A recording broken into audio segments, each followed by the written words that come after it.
সম্মিলিত সনাতন জাগরণ জোটের মুখপাত্র ও পুণ্ডরিক ধামের অধ্যক্ষ চিন্ময় কৃষ্ণ দাসকে গ্রেফতারের পর জামিন আবেদন ঘিরে চট্টগ্রামে বিক্ষোভ ও সংঘর্ষের ঘটনা ঘটেছে।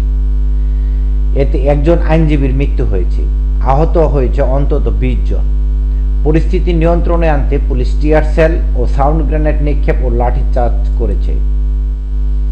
মঙ্গলবার দুপুরে চিন্ময় কৃষ্ণ দাসকে আদালতে হাজির করার পর জামিন আবেদন নামঞ্জুর করে কারাগারে পাঠানোর আদেশ দিয়েছেন আদালত। চিন্ময় কৃষ্ণ দাসকে গ্রেফতারের ঘটনায় উদ্বেগ জানিয়েছে ভারত। গ্রেফতারের প্রতিবাদে কলকাতাতেও বিক্ষোভ হয়েছে। চিন্ময় কৃষ্ণ দাসের আটকের বিষয়ে ভারতের হস্তক্ষেপ চেয়ে বিবৃতি দিয়েছে international society for Krishna consciousness ISKCON.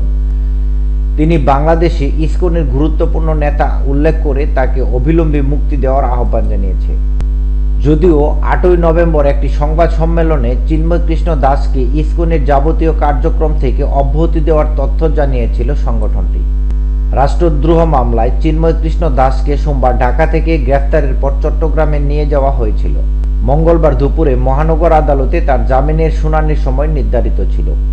সকাল থেকেই আদালত প্রাঙ্গণে শত শত হিন্দু ধর্মাবলম্বী জড়ো হয়ে বিক্ষোভ করতে শুরু করে। পাশাপাশি আদালত এলাকায় আইনশৃঙ্খলা বাহিনীর বিপুল সদস্য মোতায়েন করা হয়েছিল। তার জামিন আবেদন নাকচ করে কারাগারে পাঠানোর আদেশের পর আদালত চত্বরেই চিন্ময় কৃষ্ণ দাসকে বহনকারী প্রিজন ভ্যানটি ঘিরে ধরে বিক্ষুব্ধরা। এক পর্যায়ে প্রিজন ভ্যান থেকেই চিন্ময় কৃষ্ণ দাস পুলিশের সরবরাহ করা হ্যান্ডমাইকে অনুসারীদের শান্তিপূর্ণভাবে আন্দোলন করার আহ্বান জানান। সামাজিক মাধ্যমে ছড়িয়ে পড়া একটি ভিডিওতে চিন্ময় কৃষ্ণ দাসকে বলতে দেখা যায়, রাষ্ট্র অস্থিতিশীল হয় এবং শান্তিপূর্ণ সহাবস্থান নষ্ট হয়, আমরা এরকম কিছুই করব না। আবেগকে সংযত করে, আবেগকে শক্তিতে পরিণত করে শান্তিপূর্ণ আন্দোলন করবেন। কিন্তু সকাল গড়িয়ে দুপুর পর্যন্ত চিন্ময় কৃষ্ণ দাসের বিক্ষুব্ধ অনুসারীরা ওই স্থান ত্যাগ করেননি। প্রত্যক্ষদর্শীরা জানান, বেলা 2:45 পর্যন্ত অনড় অবস্থানে থাকা আন্দোলনকারীদের বিভিন্ন স্লোগানে প্রিজন ভ্যানে থাকা চিন্ময় কৃষ্ণ দাসকে নিয়ে আদালত প্রাঙ্গণ ছেড়ে যেতে পারেনি পুলিশ। অনেকে প্রিজন ভ্যানের সামনেই শুয়ে পড়েন। চিন্ময় কৃষ্ণ দাসের মুক্তির দাবিতে স্লোগান দেয় বিক্ষোভকারীরা। এক পর্যায়ে তাদের ছত্রভঙ্গ করতে লাঠিচার্জ করে পুলিশ, টিয়ার গ্যাস ও সাউন্ড গ্রেনেডও ছুড়ে পুলিশ। সেই সময় অনেকটা রণক্ষেত্রে পরিণত হয় আদালত সহ পার্শ্ববর্তী এলাকা। ভাঙচুর করা হয় আশেপাশের বিভিন্ন দোকান সহ স্থাপনা। সংঘর্ষে অন্তত 20 জন আহত হয়েছেন, যাদের মধ্যে অন্তত 7 জনকে হাসপাতালে ভর্তি করা হয়েছে। এ ঘটনায় আইনজীবী সহ বেশ কিছু মানুষ আহত হন। এছাড়া হিন্দু ধর্মাবলম্বীদের বিরুদ্ধে অবস্থান নেয় ছাত্র জনতার একটি অংশ। কয়েক ঘন্টা ধরে তাদের মধ্যে ধাওয়া পাল্টা দেওয়া চলতে থাকে। চিন্ময় কৃষ্ণ দাসকে গ্রেফতার ও জামিন নামঞ্জুরের ঘটনায় মঙ্গলবার গভীর উদ্বেগ প্রকাশ করেছে ভারত সরকার। নয়াদিল্লি থেকে ভারতের পররাষ্ট্র মন্ত্রণালয়ের এক সংবাদ বিজ্ঞপ্তিতে বলা হয়েছে, এ ঘটনা বাংলাদেশে হিন্দু ও অন্যান্য সম্প্রদায়ের উপর চরমপন্থীদের দ্বারা ধারাবাহিক হামলারই অনুসরণ। এদিকে গ্রেফতারের ঘটনাকে কেন্দ্র করে পরিবেশ অস্থিতিশীল করার চেষ্টা করা হচ্ছে উল্লেখ করে স্থানীয় সরকার যুব ও ক্রীড়া উপদেষ্টা আসিফ মাহমুদ হুঁশিয়ারি উচ্চারণ করেছেন। তিনি বলেছেন, কেউ যদি রাষ্ট্রদ্রোহের মতো ঘটনায় যুক্ত থাকে, সে যেই হোক, যত বড় নেতাই হোক, তাকে কোনো প্রকার ছাড় দেওয়া হবে না। সোমবার বিকেলে তাকে ঢাকার শাহজালাল আন্তর্জাতিক বিমানবন্দর থেকে গ্রেফতার করা হয়েছিল। রাতেই ঢাকা থেকে চট্টগ্রামে নিয়ে যাওয়া হয় সনাতনী জাগরণ জোটের মুখপাত্র চিন্ময় কৃষ্ণ দাসকে। বেলা 11:15টায় কড়া নিরাপত্তায় তাকে মহানগর হাকিম আদালতে হাজির করা হয়। চিন্ময় কৃষ্ণ দাসকে চট্টগ্রামের আদালতে তোলা হবে এ খবর পেয়ে সেখানে ভিড় করতে থাকেন তার অনুসারীরা। ভ্যানটি আদালত চত্বরে প্রবেশের সাথে সাথেই চিন্ময় কৃষ্ণ দাসের আন্দোলনরত অনুসারীরা জয় শ্রীরাম বলে স্লোগান দিতে থাকে। প্রিজন ভ্যান থেকে নামিয়ে চিন্ময় কৃষ্ণ দাসকে দোতলায় আদালতের এজলাসে তোলার সময় অনেক পুলিশের সদস্যকে তার দুই পাশে হাত ধরে ব্যারিকেড তৈরি করতে দেখা যায়। এ সময় চিন্ময় কৃষ্ণ দাসের পাশে তার আইনজীবীদের দেখা যায়। দুই হাত তুলে উপস্থিত বিক্ষুব্ধ অনুসারীদের প্রণাম করতে দেখা যায় চিন্ময় কৃষ্ণ দাসকে। তাদের শান্ত থাকার অনুরোধ করেন তিনি। আদেশের পরের একটি ভিডিওতে দেখা যায় একেবারে আদালত ভবনের সামনেই দাঁড়ানো একটি প্রিজন ভ্যান, ভেতরে চিন্ময় কৃষ্ণ দাস। পুলিশের একজন সদস্যের হাতে একটি হ্যান্ডমাইক ধরা, যেটি তিনি প্রিজন ভ্যানের ওপরে শিকের ফাঁককে ধরে রেখেছেন। এ সময় ওই পুলিশ সদস্যের পাশে অসংখ্য আইনজীবী ও চিন্ময় কৃষ্ণ দাসের অনুসারী ভ্যানটিকে ঘিরেছিলেন। প্রিজন ভ্যানের ভেতর থেকে চিন্ময় কৃষ্ণ দাস ওই হ্যান্ডমাইকে তার বিক্ষুব্ধ অনুসারীদের শান্ত হওয়ার আহ্বান জানান। তিনি বলেন, রাষ্ট্র এবং সংস্কারের বিরুদ্ধে নয়, 5ই আগস্টের গণঅভ্যুত্থানে যে নতুন দেশ নির্মাণের আশা করা হয়েছে, আমরা সনাতনীরা তার অংশীদার। সুতরাং রাষ্ট্র অস্থিতিশীল হয় এবং শান্তিপূর্ণ সহাবস্থান নষ্ট হয়, আমরা এইরকম কিছু করব না। আবেগকে সংযত করে, আবেগকে শক্তিতে পরিণত করে শান্তিপূর্ণ আন্দোলন করবেন। আমাদের 8 দফার দাবি মৌলিক দাবি, এটা অযৌক্তিক দাবি নয়। এটা পরিপূর্ণ না হওয়া পর্যন্ত আপনার আন্দোলন চালাবেন, কিন্তু দয়া করে রাষ্ট্রের স্থিতিশীলতা এবং পারস্পরিক সৌহার্দ্যপূর্ণ অবস্থান এটাতে গুরুত্ব প্রদান করবেন। এটা আমি আপনাদের সবার কাছে আশা করছি। তবে চিন্ময় কৃষ্ণ দাসের আহ্বানের পরও আন্দোলনকারীরা আদালত চত্বর ত্যাগ না করলে 3:45 তাদের ছত্রভঙ্গ করতে লাঠিচার্জ করে পুলিশ, পরে তাকে কারাগারে নিয়ে যাওয়া হয়। চিন্ময় কৃষ্ণ দাসের আইনজীবী শুভাশিস শর্মা বিবিসি বাংলাকে বলেন, তাকে কারাগারে নিয়ে যাওয়া হয়েছে। এখানে ওনার মুক্তিকামী যেসব জনতা উপস্থিত ছিলেন, পুলিশ তাদের উপর হামলা চালিয়ে সবাইকে ছত্রভঙ্গ করে দিয়ে প্রভুকে প্রিজন ভ্যানে করে নিয়ে গেছে। 3:30টার পর তাকে নিয়ে যাওয়া হয়। আইনজীবীর মৃত্যুর ঘটনায় বুধবার একদিনের জন্য আদালত বর্জনের ঘোষণা দিয়েছেন চট্টগ্রামের আইনজীবীরা। সোমবার সন্ধ্যায় চিন্ময় দাসকে গ্রেফতারের বিষয়টি জানা গেলে দেশের বিভিন্ন জেলায় বিক্ষোভ করে তার অনুসারীরা। ঢাকায় শাহবাগে এবং মিন্টু রোডে ডিবি কার্যালয়ের সামনে সমাবেশ করে চিন্ময় দাসের অনুসারীরা।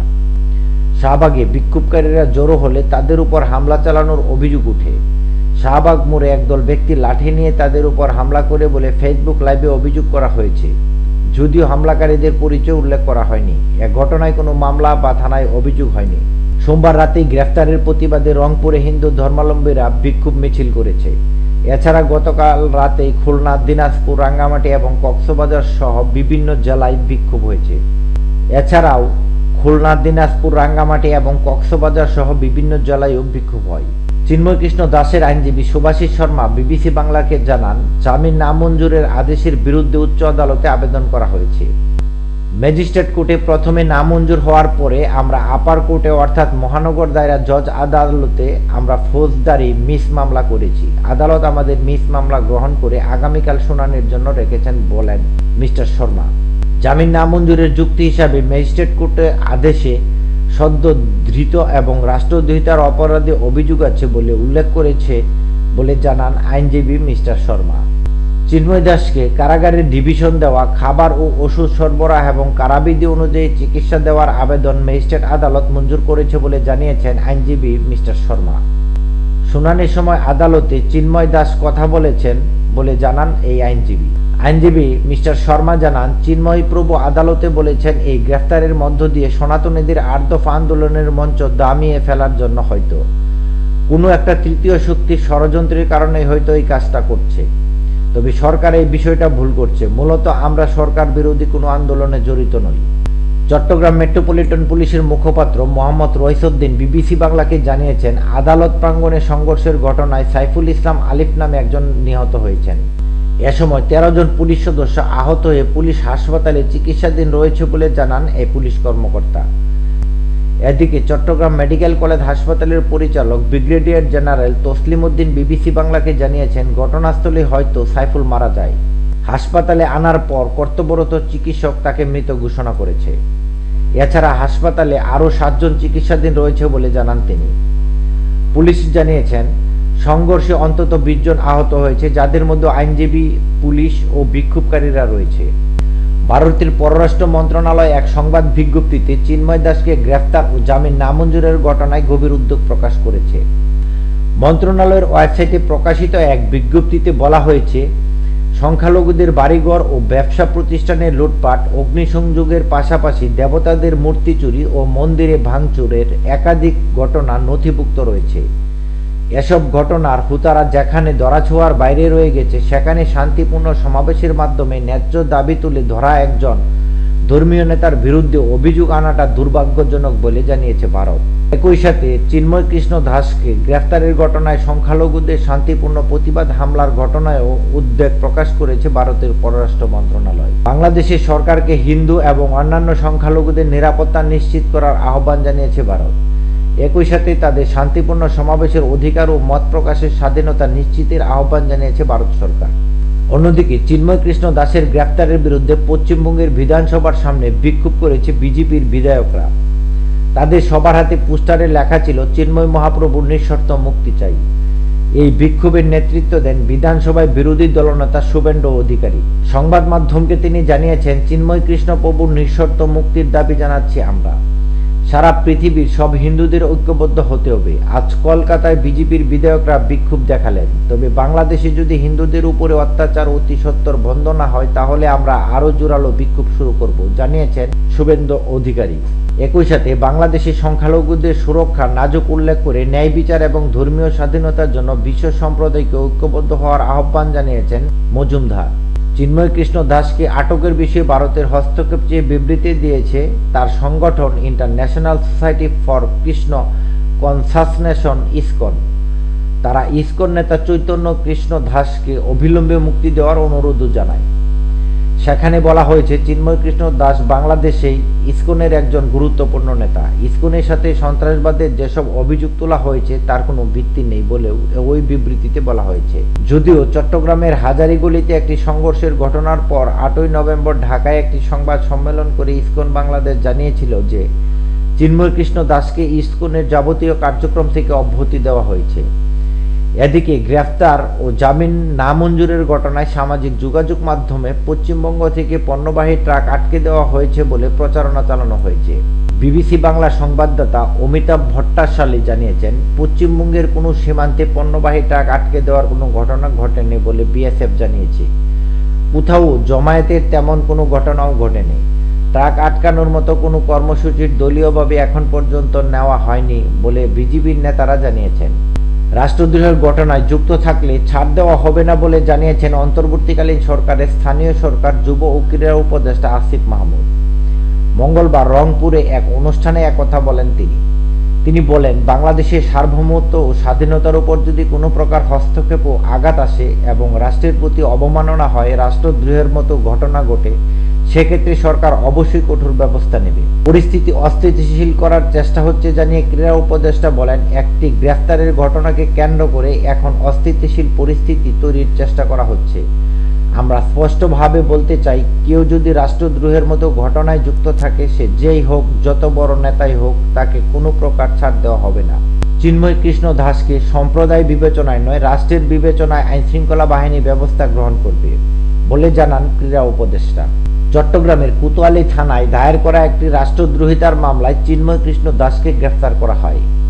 গত 31শে অক্টোবর বিএনপি নেতা ফিরোজ খান মামলাটি করেন। 19 জনকে আসামি করা হয় এ মামলায় অভিযোগ করা হয়, গত 5 আগস্ট বাংলাদেশে গণ অভ্যুত্থান সংঘটিত হওয়ার পর নগরের নিউ মার্কেট মোড়ের 0 পয়েন্ট স্তম্ভের উপর বৈষম্য বিরোধী ছাত্র জনতা একটি জাতীয় পতাকা উত্তোলন করে, যা এখনও সেখানে রয়েছে। 25শে অক্টোবর বাংলাদেশ সনাতন জাগরণ মঞ্চের উদ্যোগে লালদিঘির মাঠে একটি মহাসমাবেশ হয়। চট্টগ্রাম বিভাগের বিভিন্ন এলাকা থেকে হাজারো মানুষ ওই সমাবেশে যোগ দেন বলে এজাহারে উল্লেখ করা হয়।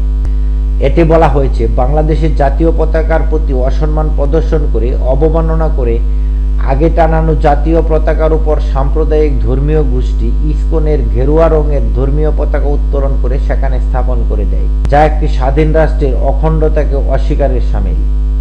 আসামিরা দেশের ভেতর অরাজক পরিস্থিতি সৃষ্টি করে দেশকে অকার্যকর করার মতো রাষ্ট্রদ্রোহ কর্মে লিপ্ত হয়েছে বলে এ মামলার এজাহারে বলা হয়েছে।